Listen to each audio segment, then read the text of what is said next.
Today I'm going to bring you a Throwdown Showdown fight, bring you comics news, and reveal the books I bought this week. How y'all doing? I'm Victor, and you are watching the Comic Hero Show. Now kick that logo!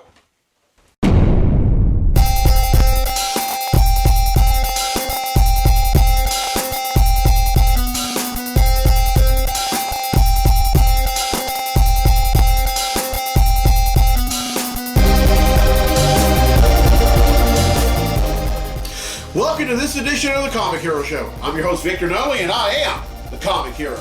The summer of superheroes continues. On this episode, I'm paying tribute to the Scarlet Speedster, the fastest man alive, the Flash.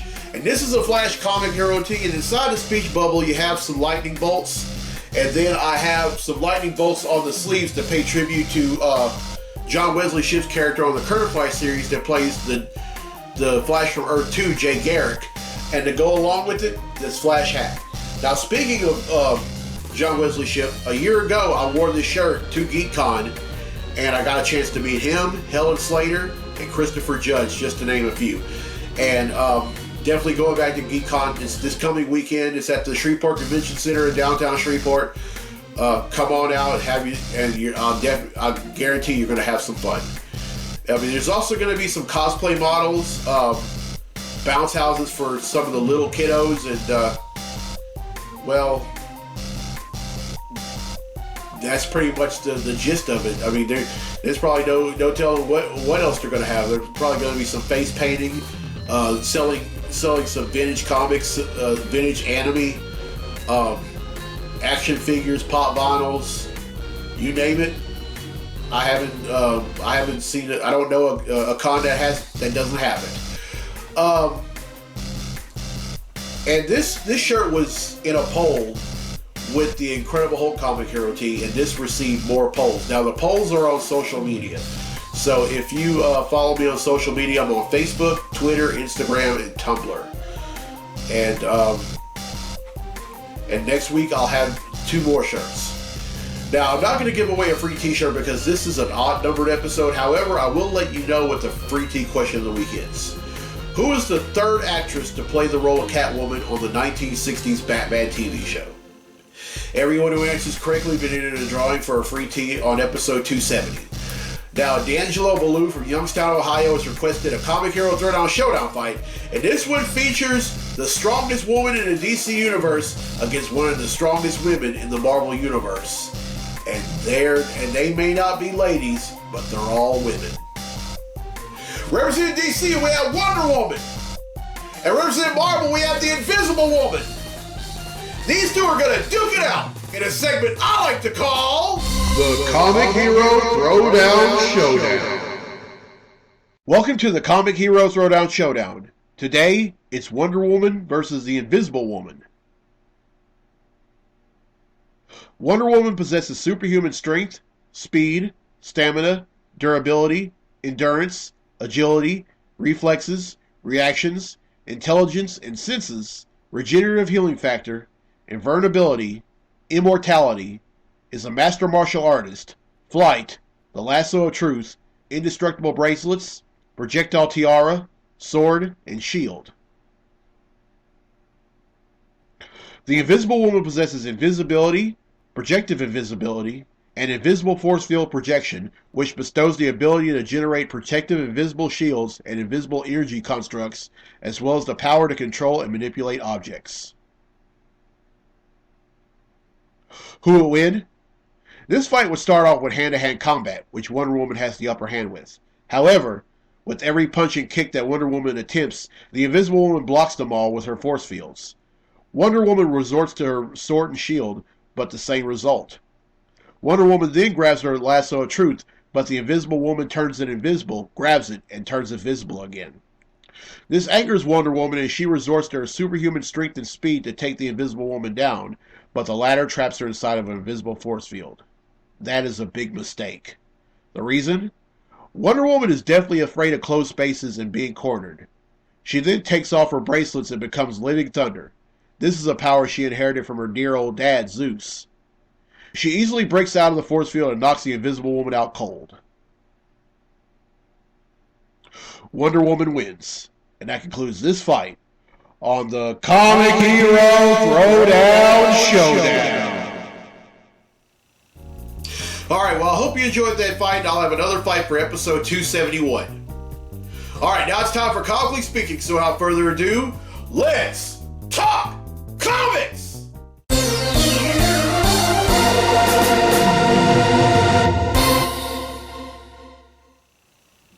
Alright, before I go on with the topics of Comically Speaking for this episode, I want to admit a mistake that I made when I went over the topics on episode 267.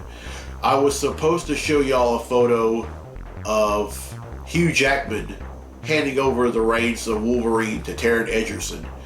I was supposed to do that. I'd forgotten, charged that to my head, not to my heart. But here's the photo.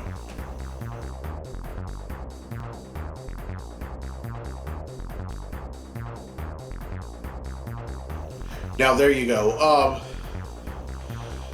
One thing about it though, I just don't see it. I don't see it at all. And then there's also been speculation that Daniel Radcliffe has been approached for the role. No. If not Egerton, then definitely not Radcliffe. Those two are baby-faced compared to Hugh Jackman. Now, I've always said that I always thought that Carl Urban would be perfect for the role, but Urban has been casted in. Has a lot of stuff going on in both the big screen and the small screen, and I don't think Marvel could pull that off. But we'll have to see what develops with Marvel Studios in terms of the X-Men. Now, it's been said that they're not going to be in a rush with the X-Men because of the dumpster fire that was X-Men Dark Phoenix.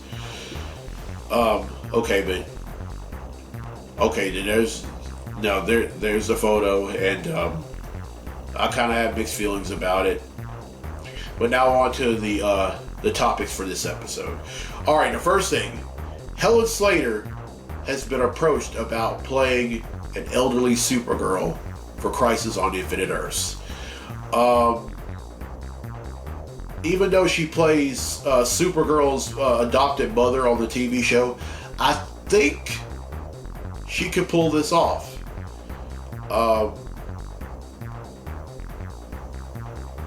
Helen Slater is a great actress.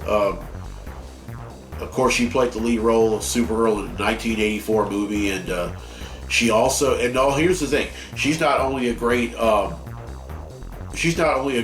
She's also a very good comics writer and a novelist as well. She actually wrote a bonus story on an issue of Supergirl just over a decade ago, and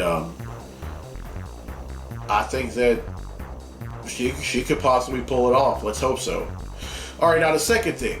Marlon Wayans has told both DC and Warner Brothers if they come up with a good script and good production, he wants to play the lead role in a Plastic Man movie.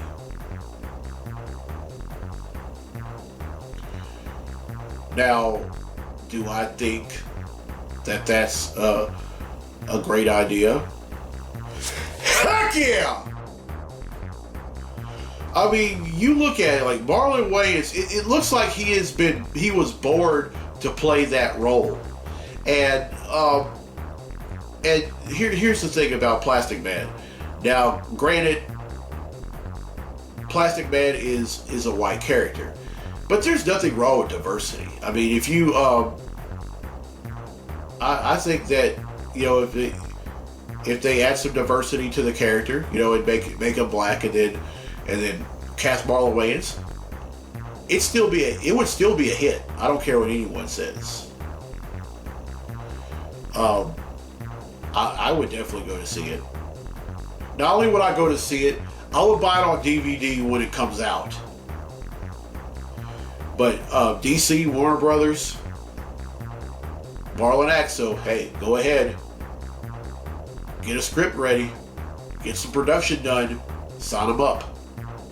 Do it. All right, now the third thing. It says here that Howard the Duck will have a bigger role in Guardians of the Galaxy Volume 3.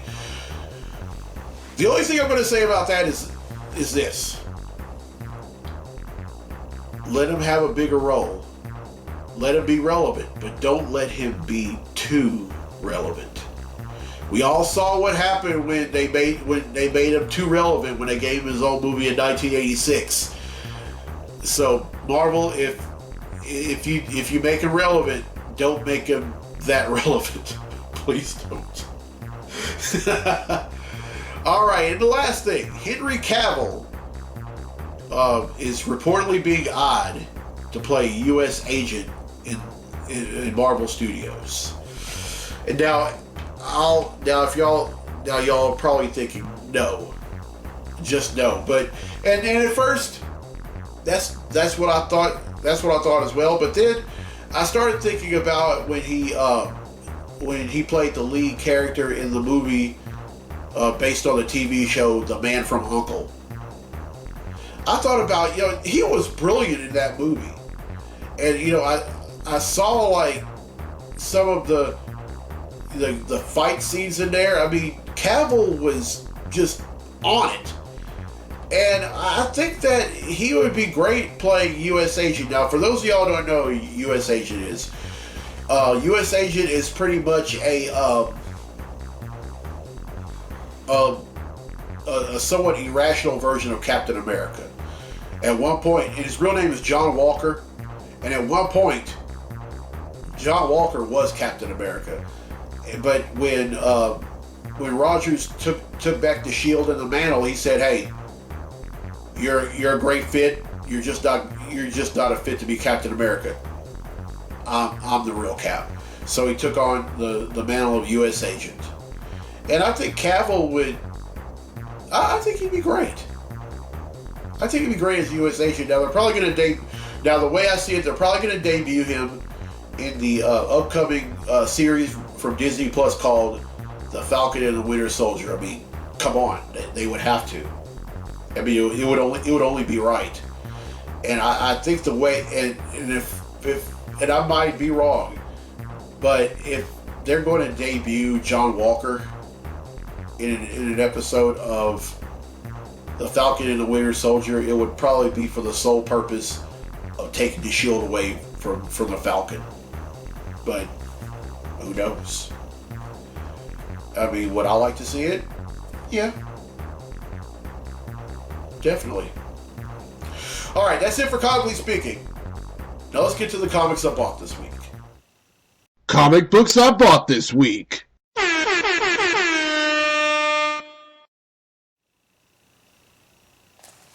Alright, first up is Justice League Dark number 13.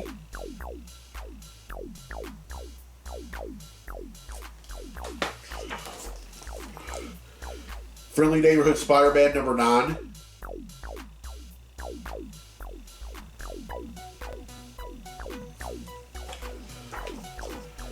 Black Panther number 14.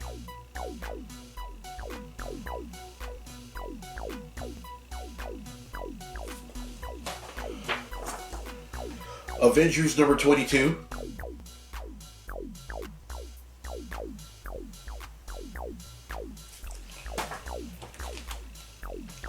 Aquaman number 50.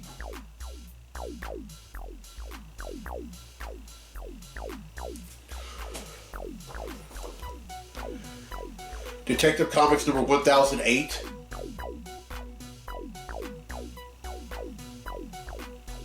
And finally, and I'm so excited about this book, Powers of 10, number 1.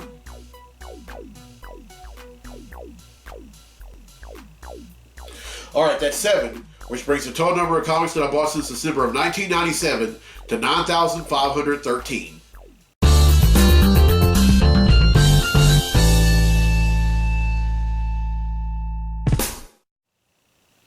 Alright, well, I hope you enjoyed this week's episode, and have a few more episodes to go. I have 5 more episodes left in the Summer of Superheroes. And on the next episode, I'm going to wear an Incredible Hulk comic hero tee. And I'm a little undecided as to what shirts I'm going to have y'all vote for on social media. There's 4 of them I have in mind, and then there's a few more that I also have in mind. I want to thank everyone who has voted for any shirts. And if you would like your own comic hero tee, just like this one or any other shirts that I've worn in previous episodes during the Summer of Superheroes, I will gladly make them for you for $17 for adults. Now for children, they're $7, and then for infants, they're $3. And I just love, words alone can't describe how much I love doing this show. And I do it for the enjoyment. I mean, some of the praise that I get from folks, I mean, that's great and everything, and I appreciate that, but that's not why I do it. I do it because I have a love of comics, and I want to share them with the entire world. And that's pretty much it. GeekCon is this weekend. If you're going to be in Shreveport, come on out. It's going to be great. A lot of great guests. Lori Petty's going to be there. Kevin Nash is going to be there. LeVar Burton. 2/3 of the cast of Dragon Ball Super. Kate Flannery's not going to be there. She had to. Unfortunately, Kate Flannery's not going to be there. They're going to be. There's going to be great vendors. And then there's also going to be some artists that are going to be there. One in particular is one of my good friends, Roland Paris from Baton Rouge. He's worked with Marvel for years, and Roland, I know you're watching this, and brother, I'll see you on. I'm actually going to be there on Sunday, by the way. I thought I was going to be here on Saturday, but I decided to be there on Sunday. So if you're coming to GeekCon and you're going to be there on Sunday, you will see me. All right, I'm Victor Nolly. I'm the Comic Hero. I'll see you for episode 270. And if you're showing up over at GeekCon, I'll see you at GeekCon at the Shreveport Convention Center this weekend. So until then, be safe, be blessed, be a hero. And that, folks, is a flash fact.